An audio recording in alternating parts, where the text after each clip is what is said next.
तेजस्वी जी चाहे जितने तरह के वादे कर लें, सत्ता के लोभ में, छटपटाहट में, ये नेता विपक्ष के लायक भी नहीं रहेंगे इस बार। जिसमें नेता प्रतिपक्ष भी नहीं रहेंगे, वो मुख्यमंत्री बनेंगे। महिला की बात जब होगी तो राबड़ी देवी जी पहली महिला हैं, दूसरी महिला है मीसा भारती जी, तीसरी महिला है रोहिणी जी, चौथी महिला रागिनी जी हो सकती हैं, पांचवी महिला कोई और उसी घर की हो सकती हैं, छठी महिला भी कोई उसी घर की हो सकती हैं। तेजस्वी यादव सीएम नीतीश कुमार पे ही सवाल खड़ा कर दिए, कह रहे हैं महिला संवाद यात्रा पे जा रहे हैं, 250 करोड़ का हिसाब दे नीतीश कुमार, ये तो सरकारी खजाने का दुरुपयोग है। तो क्या करें, राबड़ी देवी जी से लेकर के रोहिणी जी को 250 करोड़ रुपया दे दें? मैं तो नहीं कहना चाहता था, लेकिन मैं आज कह रहा हूँ कि बिहार की महिलाओं के साथ क्या हुआ सो छोड़ दीजिए, उस घर की बहू के साथ क्या हुआ पूरा बिहार देखा है।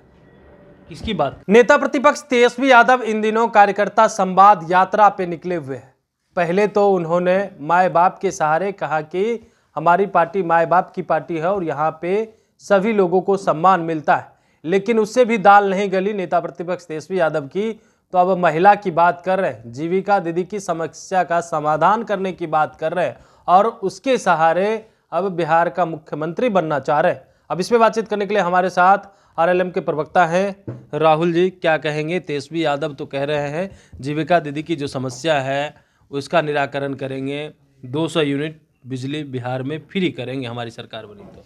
देखिए, आरजेडी के जो सर्वे सर्वा हैं, तेजस्वी जी छटपटा रहे हैं सत्ता में आने के लिए, और जब से वो 4 विधानसभा सीट हारे हैं जो उपचुनाव में, तो उनको ये समझ में नहीं आ रहा है कि क्या ऐसी बात हम कह दें कि लोग हम पर भरोसा करने लग जाएं। पिछले दिनों जब 17 महीने की सरकार थी, शिक्षा मंत्री उनकी पार्टी के लोग थे, और उस वक्त जब शिक्षकों में बहुत परेशानी हो रही थी, या उसके पहले जब परेशान थे, तो कहे कि जब हम आएंगे तो हम सब कुछ ठीक कर देंगे। और ठीक करने का काम किसने किया? जो कुछ भी शिक्षकों का भला हुआ, या बिहार में शिक्षकों की भर्तियां हुई, या उनको बेहतर छुट्टियां मिलने की बात हुई, या जो कुछ भी समस्या का समाधान हुआ, वो माननीय मुख्यमंत्री नीतीश कुमार जी के नेतृत्व में एनडीए की सरकार ने किया।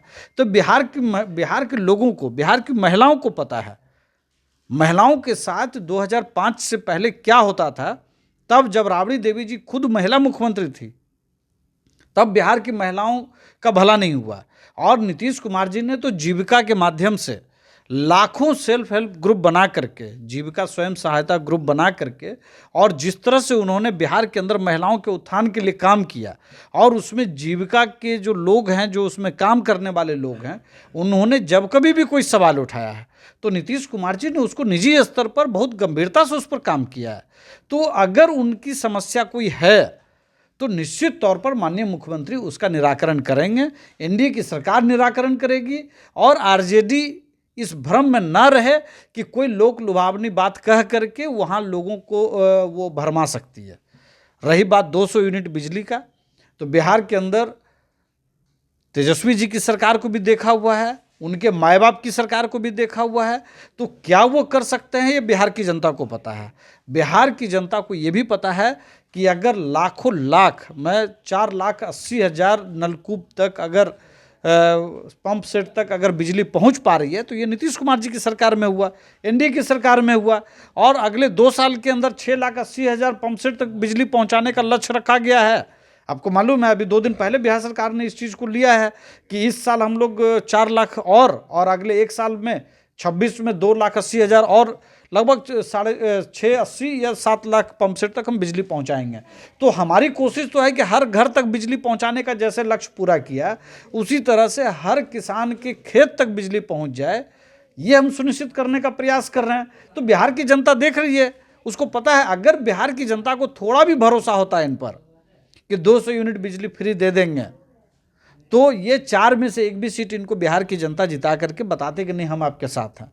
बिहार की जनता जानती है कि देगी अगर कोई सरकार, बिहार के लोगों का भला करेगी कोई सरकार, या बेहतर करेगी, उसके जीवन में कुछ वृद्धि आएगी, क्वालिटी लाइफ आएगी, तो वो एनडीए की सरकार से आ सकती है। चाहे वो नरेंद्र मोदी जी की केंद्र की सरकार हो, चाहे बिहार में जो 5 दलों की जो सरकार है, एनडीए की सरकार माननीय मुख्यमंत्री नीतीश कुमार जी के नेतृत्व में। और मैं एक बात आपको कहूं कमलेश जी कि इस बार तेजस्वी जी चाहे जितने तरह के वादे कर लें, सत्ता के लोभ में, छटपटाहट में, ये नेता विपक्ष के लायक भी नहीं रहेंगे इस बार। नेता विपक्ष के लिए 10% सीटें लानी होती है। और मैं आपको कह रहा हूं, फिर से इस बात को नोट कर लीजिए, आज 2025 में नेता प्रतिपक्ष भी नहीं रहेंगे, वो मुख्यमंत्री 2025 बनेंगे सुनिए, महिला वोट बैंक 2025 से। में 2025 में 225 एनडीए को रहेगा। उसके बाद बची हुई सीटों में वो कांग्रेस और दूसरी कोई पार्टी अगर है तो वो देख लें कि उनको कितनी सीटें लानी है। तो महिला की बात कर रहे हैं, महिला की वोट के सारे मुख्यमंत्री बनेंगे, महिला आप कह की रहे हैं। बात करने से होगा? बताइए, महिला की बात जब होगी तो राबड़ी देवी जी पहली महिला हैं, दूसरी महिला हैं मीसा भारती जी, तीसरी महिला है रोहिणी जी, चौथी महिला रागिनी जी हो सकती हैं, पांचवी महिला कोई और उसी घर की हो सकती हैं, छठी महिला भी कोई उसी घर की हो सकती हैं। नंबर खत्म हो जाएगा तब ना बिहार की महिलाओं का नंबर आएगा। पहले एक घर पहले खत्म हो तब दूसरे घर का नंबर आएगा।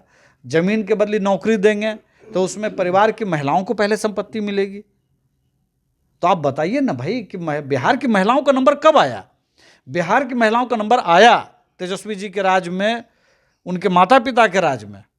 तेजस्वी जी की बात नहीं कर रहा हूं मैं, उनके माता पिता के राज का मैं बात कर रहा हूं, जिसमें महिलाएं 5 बजे के बाद ये देखती थी, सोचती थी कि आज मेरा पति घर लौटेगा कि नहीं, आज मेरा बेटा लौटेगा कि नहीं।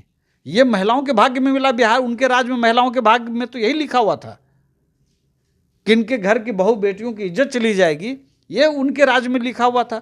तो मैं उन चीज़ों को दोहराना नहीं चाहता हूँ। बिहार उससे बहुत आगे बढ़ चुका है और बिहार की महिलाएं सबसे ताकतवर वोट हैं एनडीए के लिए।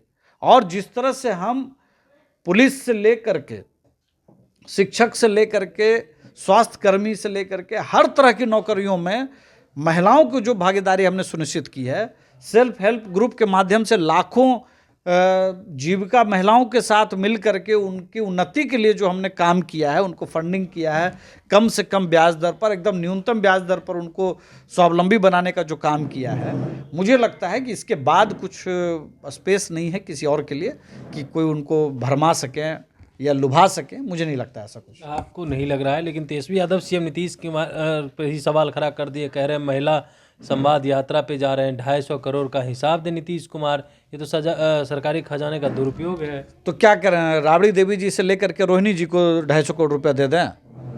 अगर बिहार की महिलाओं को समझना होगा तो सबसे पहले ये समझिए कि किसी भी देश की इकोनॉमी, किसी भी देश की अर्थव्यवस्था में तभी तरक्की आती है जब महिलाओं की भागीदारी होती है। और बिहार के मुख्यमंत्री नीतीश कुमार जी ने कहाँ से शुरू किया था? साइकिल योजना से। क्या दूरदर्शी योजना रही होगी इसको आप समझिए। तब नीतीश जी के पास, एनडीए के पास ये संभावना नहीं थी, तब उन्होंने साइकिल योजना शुरू की जब पैसे नहीं थे बहुत। जब समृद्धि बढ़ी तो नौकरियों में उनको लाना शुरू किया, जब समृद्धि बढ़ी तो उनको कर्ज देना शुरू किया कि भाई आप रोजगार करिए, आप काम करिए, आपको हम कम से कम ब्याज दर पर पैसा देंगे। तो नीतीश कुमार जी और बिहार की जो सरकार है, जो माननीय उपेंद्र कुशवाहा जी, चिराग पासवान जी और दूसरे लोगों की जो सरकार है, उस सरकार ने ये तय किया है कि महिलाओं की भागीदारी हर स्तर पर होगी। तो बिहार की इकोनॉमी तो अब आगे बढ़ चुकी है महिलाओं को लेकर के, अब ये पीछे छूट चुके हैं।